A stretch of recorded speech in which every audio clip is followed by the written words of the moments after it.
Welcome to Building My Legacy podcast. This podcast is designed for leaders and entrepreneurs who want to leave a legacy and will provide strategies that focus upon key elements for legacy creation, determining your desired impact and its benefit, increasing your legacy's reach by engaging key stakeholders, planning, prioritizing, and executing. Here's your host, Dr. Lois Sonstegard. Welcome, everybody, to today's Building My Legacy podcast. I have with me today Dr. James Richardson.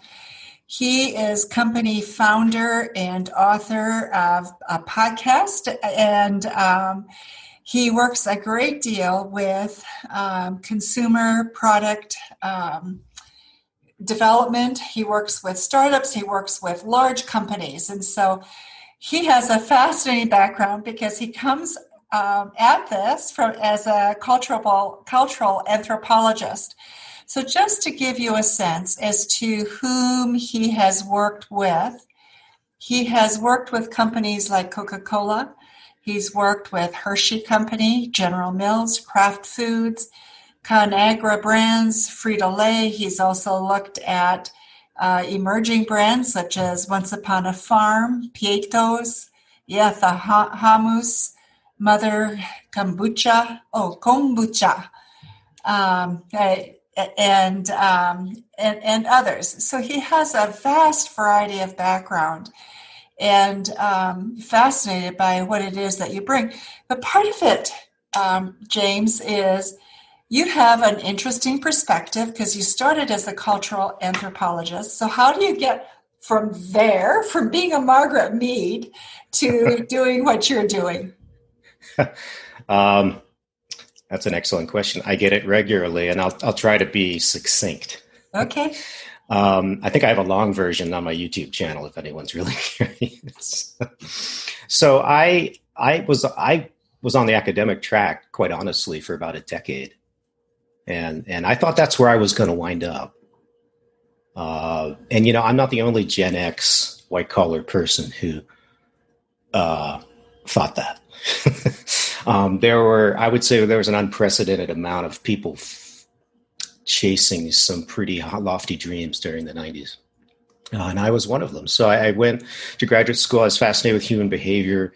I was fascinated particularly by this, by various topics. One of them was hypocrisy and sort of moral and ethical values and why that persists. And so I got involved in studying how people perform their social identities to display messages to the external world, right? If those of you who went to college in the 60s and 70s probably were assigned books by Irving Goffman, who's a famous social psychologist. And he's one of my theoretical muses when I was in graduate school. So the things that interested me there were how people perform their social identities, essentially, and how they make sense of the ones that don't get along with each other, right? For example, my dissertation was on a small community in southern India, which was composed of what should be totally impossible: college-educated untouchables. So that shouldn't happen in Indian society because it rarely does. But this was a group that managed to pull this off. And so I explored why this was. Why did this strange permutation happen? So those are the kinds of things that fascinated me when I was in school and when I was in graduate school. But the tenure track, I made a decision, was just not for me in my field. I won't go into why, but it simply wasn't gonna make me happy. Now, I was 29 when I had to make that decision, and I wasn't really ready to make a decision that big at all, to be honest with you. Maybe I should have been, but I wasn't. So it was a painful process, but I left academia of my own volition. I fired myself, is what I like to call it. And I encourage people listening that, firing yourself is the best way to leave a company because you're in control. It's also the best way to leave a career. So I decided that I needed to find a non-academic route, and then I didn't know what to do. So I wound up in market research, Lois, which is sort of where a lot of my colleagues wound up. Some wound up in advertising, some wound up in market research, some wound up in development work abroad. They just liked living abroad. Didn't want to come home, basically. I wasn't one of those. India was great. It was fascinating, but I was done after 3 years. So I went into market research, and that's where I had to learn basically a whole new industry, which was marketing and innovation. And what I found was that anthropology was actually pretty useful because something as basic as an interview with a consumer, and the company I worked at specialized in extremely in-depth at-home research. Like we would spend hours in their houses, which requires a certain kind of rapport building to even get that to happen. So what I found was that something as simple as an interview, and we listen to interviews on CNN and MSNBC and all these shows all the time. An interview seems pretty simple to the viewer. But an interview that's really trying to get at buried truths behind human behavior that people can't articulate is actually very complicated. And so anthropologists, specifically sociologists too, are very well trained at getting behind, getting past what I call stock narratives about why we do what we do. And we give those to people all over the place in our lives. Someone might ask you, why'd you buy that car? You'll tend to give a stock narrative. And that stock narrative is, ka-ching, it's not your own opinion. It's something you learn to say in that kind of situation to put on a specific impression. In other words, it's a shared explanation. It isn't really yours. It'll feel like your opinion when it comes out of your mouth, but it really isn't yours because you learned it from other people, observing them. Well, when you buy a BMW, you downplay it, right? If you're talking to someone who can't afford a BMW. Right. You don't lead with, well, I got a BMW 7 Series and man, it's tricked out, right? If you're talking to your high school roommate who makes $65,000 a year and keeps getting fired and has, their kid had cancer and it's just, so you don't do that. You refer to the car obliquely, right? So that's just one example of how people learn to present themselves and why they buy things based on sort of who they're talking to and what's going on. That includes the interviewer, right? So one of the things that I found out early on in my transition was that people in traditional market research, but in the consumer packaged goods industry, are really bad at asking questions of consumers. My favorite, I think some of you who might be near that industry or have ever done a focus group will appreciate this, but focus groups are one of the worst research techniques I've ever encountered as a professional. Unless you're just researching language and meaning, right? Like if you flash up a word and you just tell them to say what comes to mind, it's really good for that because you're getting sort of raw associations. But it's like the worst place, Lois, to go and ask somebody, so why do you buy organic food in a room full of people? So now the answer you get is a performance, right? Designed to either make you look good, make you fit in with that group, not offend anybody, but it's rarely very interesting and it's rarely getting at the real drivers. So, for example, people will often say, I buy organic food because it's healthier for me. But I happen to know that a lot of people understand it's healthy, right, symbolically, and they don't buy it at all, right, because it's too expensive. So what you'll find is that people will buy organic food because it's healthy, but it also makes them feel more modern, more with it in their own social network, right? Because they're seeing other people buy it. And then they're asking themselves, maybe I should buy this. But the first explanation you'll get out of their mouth is not that, well, everybody on my street's eating organic food, so I kind of had to start. Right? That's not an explanation that people give of their, people don't like to admit how influenced they are by other people when they make decisions about what they buy. And so that was one of the things that got me more interested in the consumer packaged goods world that I sort of threw myself in randomly. Was trying to understand these decisions. But what actually ended up happening was that I focused, and the company had focused on becoming experts in why natural organic products were gaining enormous amounts of market share in categories that they shouldn't have attained that kind of market share in, like yogurt is a great example. And it's one we've all seen unfold in the last 15 years at the supermarket shelves. How do you explain these transformations that are very rapid, that where, half of a category is selling at a high unit price?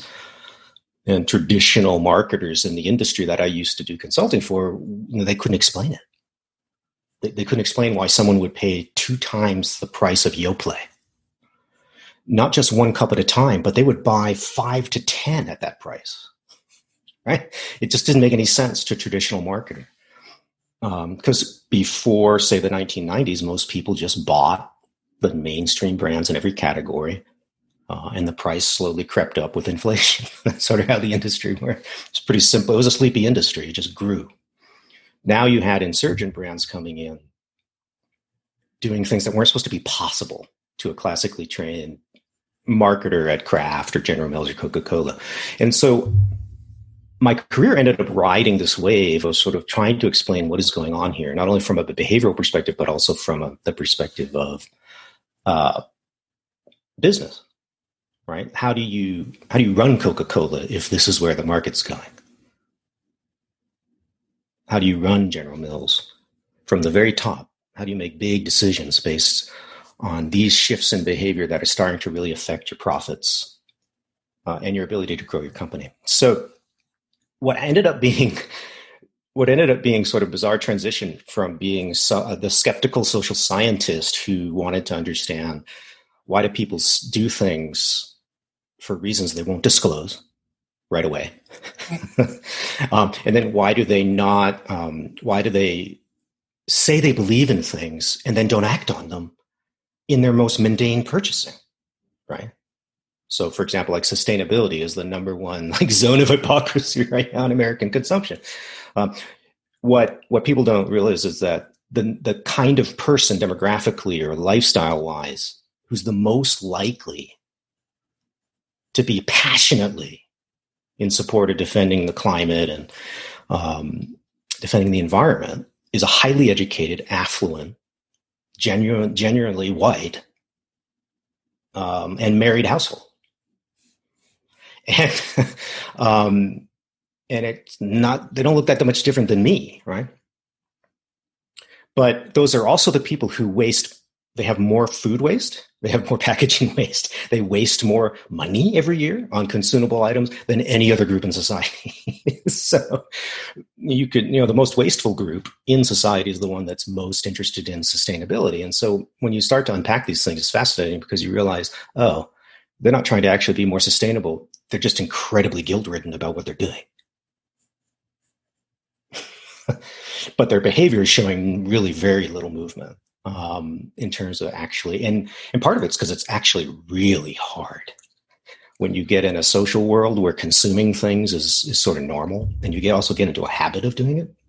It's part of your lifestyle. Don't repair the car, don't repair the bike, just junk it and get a new one, right? So there's a whole economy built on this, and it's an economy that makes it very hard to actually be honest in your life with values as aspirational as sustainability. Anyway, so that was a bit of a tangent, but the point is there's some ideals that are so removed from behavioralists that, I don't know, it could take decades of generations or honestly federal regulatory change to actually get the behavior to align with where people want to be. Then there's other things like organic food where the consumer did it themselves before the FDA decided that there was an issue with how milk was produced in the United States, for example. So those are the things that bridged my social science background and the business world, explaining why premium price products do remarkably well maybe with specific segments of the population, and why people have walked away from legacy brands in food, beverage, health, beauty, you name it. Pretty much anything in a box. And that journey, it was not smooth, but it sounded a lot smoother telling it. But that's sort of what happened.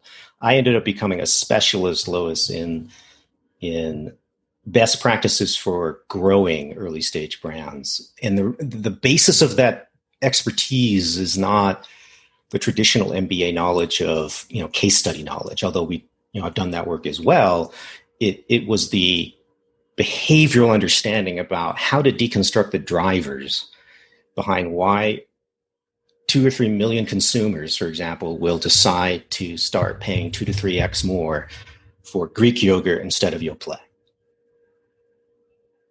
And being able to get that out of them, understand the symbolism, and then take those sort of laws, which I write about in my book, and be able to deploy them with other folks proactively so that you can make growth happen. And that pretty much all I do right now. And that's what fascinates me, is how can you co-innovate premium products that grow really fast by essentially completing them with the consumer in the marketplace.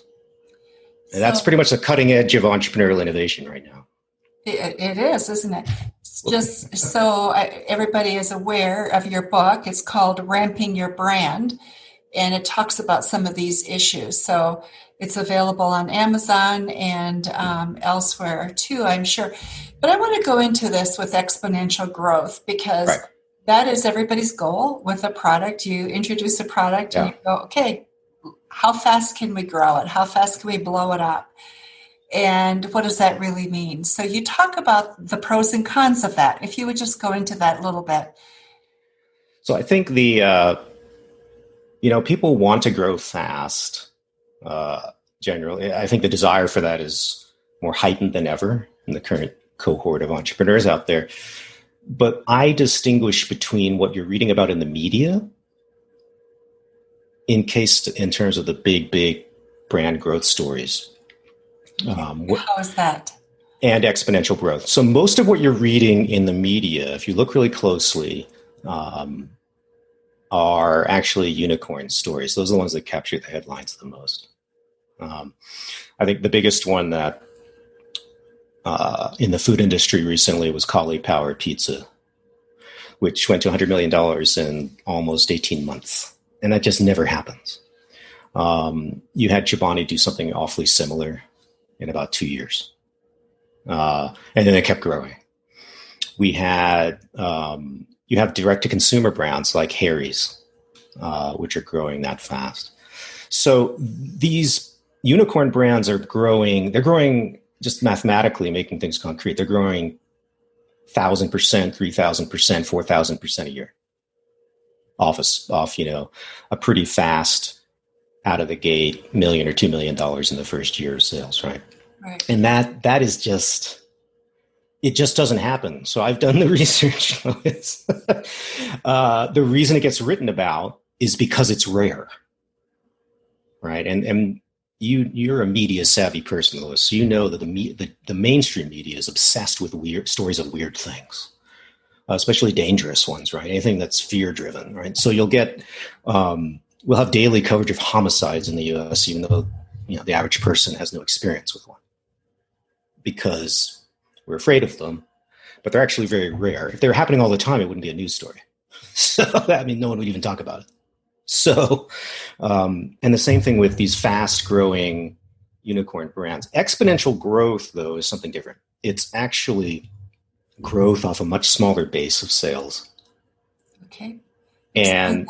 And that base is usually, in my industry, it's less than $1 million in the first year.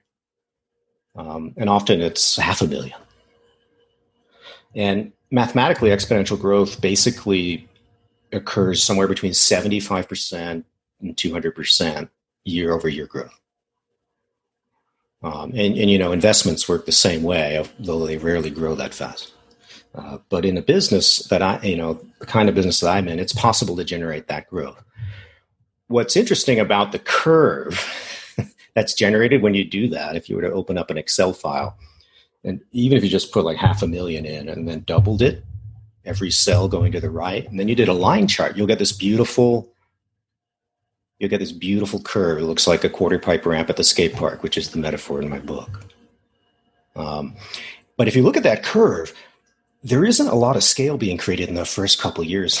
It's not, I mean, you might start at 500,000, then you're 1 million, then you're 2 million, then you're 4 million.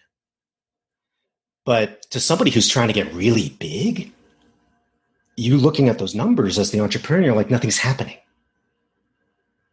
Like, I'm not scaling. Right. But you're actually succeeding phenomenally well. The question is, how is that happening? And how do you make it continue? And that doubling every year, Lois, is actually also rare. It's just not as rare as that unicorn, which is going straight up, pretty much. It's just got an insane growth trajectory. So they're much more common. It's about 10% in consumer packaged goods at any given time.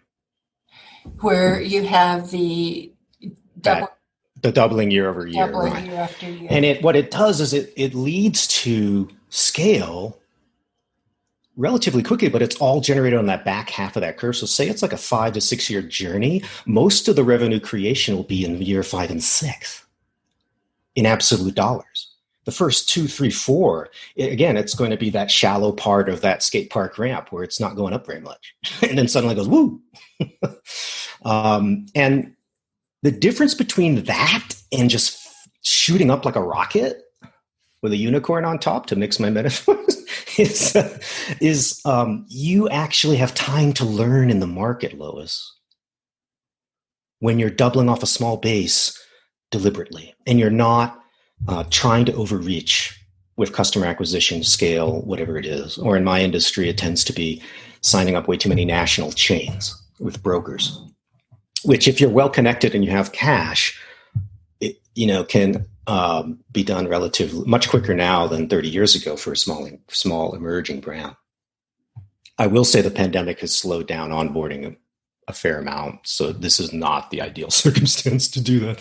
But my point is that that learning time, when you're going from say 500,000 to 4 million, 5 million, and you're doing that over 2 to 3 years, that gives you the time to engage with your consumers, the end consumer, right?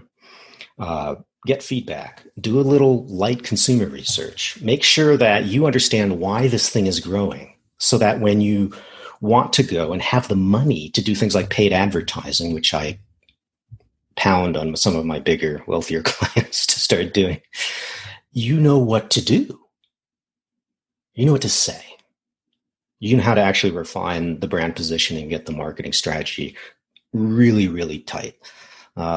If you don't allow yourself that time to be growing fast, but that time to be growing fast in a sort of a gated way, you aren't going to give yourself time to learn. Now, you may get lucky and you just throw money at it and it becomes Harry's. Or I'm happy to show you a list of case studies where people throw money at things the first year and nothing happens. And then it's all over. Those don't make it to the media. If you've noticed this too, nobody really writes about failure in business. It's a very strange thing, but American media doesn't write about it. But I've studied it. I've studied why things don't scale and then why they do. And when you look at those sets, especially in my world of early stage consumer brands, that's how you actually can figure out, this is what you need to not do, and this is how you need to run the business if you want to grow exponentially, which is fast. It's a fast growth pace, but it's actually as fast as you want to go. And for some people, Lois, to your earlier point, it's actually too fast, because once you get, once you get to that back half of that curve, you now have to grow your staff very fast, and that can be very uncomfortable for entrepreneurs who are not used to that. Right. So I have a question, though, relative to the early stage, because you're talking about startups, entrepreneurs. You're talking about 500,000 to 1 million. Generally, the gross profit margin is pretty thin, at that point. So the net profit that you're left with to put back into the company is going to be smaller. Mm-hmm. So taking that time for reflection to really look at hiring a person like you to look at how do we build this is very tough. So how does a small company really begin to weigh some of that, and how do they begin to plan for it? Because I think it's the one thing people don't plan for. They don't know how, or then they Right.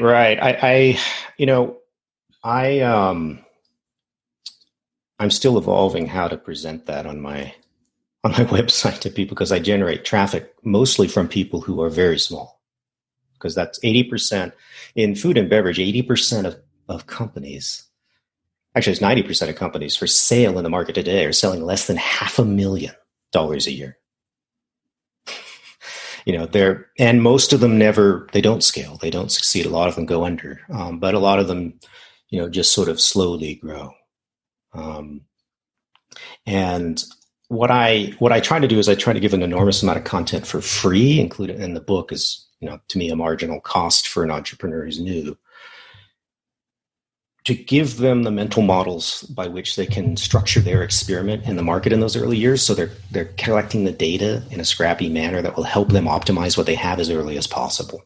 Because I think if you can optimize as early as possible, even slightly on your own, you're going to have a better chance of making it to that $1 million or $2 million hurdle, which is generally when I am more relevant. Because to your point, you probably they will have more cash to hire to a consultant like myself, but more importantly, they probably will have already raised money. Because in my industry, Lois, the net profit is, most companies are losing money until they're 10 or $20 million. I know that sounds crazy, but almost all of them are, right? And so even when they raise money, their net EBITDA is still negative. They're just using the money to continue the momentum and to continue investing in growth that the business can't actually completely fund itself. So I tend to be brought in, million plus or 5 million plus when things are a little more liquid, and they've got money to invest in things, in what I do, which is optimizing their journey and their playbook and their strategy. So the majority of startups, though, I try to give as much free content as I can so that I can help them avoid basic mistakes. I have a mistakes webinar for free that people take. I don't know why that stuff hasn't been shared more broadly, but it is now. And I think what I found is once you get to about $1 million in trailing sales in consumer packaged goods, at least, but that number might apply to other industries, you've probably you've most likely learned enough about the industry. You've made some mistakes and recovered. You've learned the value of getting more disciplined and professional about how you manage the business. But also, you now have some sunk costs, Lois. Like, you could be 3 to 4 to 5 years in, right, to this thing. And so the sunk costs psychologically are making you really, really want this to work now. And I'd prefer to work with those folks who feel that hunger even more. There's another crowd, Lois, who get really disillusioned and just stop. And maybe that was the best decision for them professionally, because some people aren't cut out for the industry I'm in. It's hyper competitive. It's very hard to pay yourself, So it then tends to be populated with higher net worth founders who can afford to take those kind of financial risks with their life. Not always. So right. Hope that answered your question. So tell me, right now, with what's happened with COVID, yeah, we see a lot of uncertainty. There's a fear level that we haven't seen before, not to this extent anyway. So how is that impacting your small companies that have very thin or negative margins and but have to grow if they're going to survive? So a couple things. I think the folks that didn't raise money before the pandemic hit, Lois, I think are in deep trouble. I don't want to sugarcoat it because I'm a social scientist. I tend not to do that. And so that's a mix, right? So there's some startups there. I work on retainer, for example, for a startup in Canada that I have one. I don't generally work with startups, but I have one exception, which is I will work on retainer for one startup a year. I always learn some interesting things. So it's fascinating for me, but I also can help them in a more intensive way avoid some of these mistakes. And that one startup, she's very good at raising money. She produces money out of thin air like no one I've ever seen. Not massive checks, but money. And that's a level of charisma that she has, which is indicative of a successful founder long term. Got it. I joked with my brother about this individual, and that's what impressed me, and that's why I made an exception to work with her. Normally, I don't, because people aren't ready for the kind of optimization, strategic planning that I coach. They literally are trying to survive and get that initial scale going so that, they basically just have repeat orders of their current customers. So they're trying to, I call it turning the engine on. So, and that's something you have to focus on in CPG because it's like walking a razor due to lack of profitability and just the costs to get up and running. But anyways, this client I have she's an amazing networker. And I was joking with my brother, there's some people and a lot of successful founders in every industry seem to be like this. I know Steve Jobs, the cliche example, was exactly like this. There are people, human beings, who for whatever reason have learned in their social environment, that's how I explain it, they've learned how to be incredibly persuasive at extracting things that they need from people, even people they don't even know well. And so the phrase I use is, how does this person get people to do all this stuff for her? Because when I try to go ask somebody to do the same kind of thing, I usually get a brush off. So it's obviously technique. But that's the sign of a classic entrepreneur, is that their passion is almost viral. It's infectious in a way, and it causes people to want to help them. We could also call them master manipulators. It's not the right phrase, but in a way, from a sociological perspective, in a way they are. They're very good at getting people to help them when there isn't a lot in it for that other person, right? So those are the people that do really well in this pandemic, Lois. Got it. Because they already had a big network, Lois, right? They already had this ability to tap network. They'd already raised money, even though they didn't have a lot of sales. I mean, I'm the woman I'm talking about has raised more money than she's ever generated in the business yet.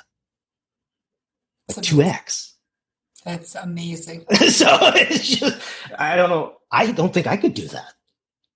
Yeah, it is amazing. So, James, we are at the end of our time. And so before we sign off, I just want to know, last thoughts, comments that you want to leave with the audience.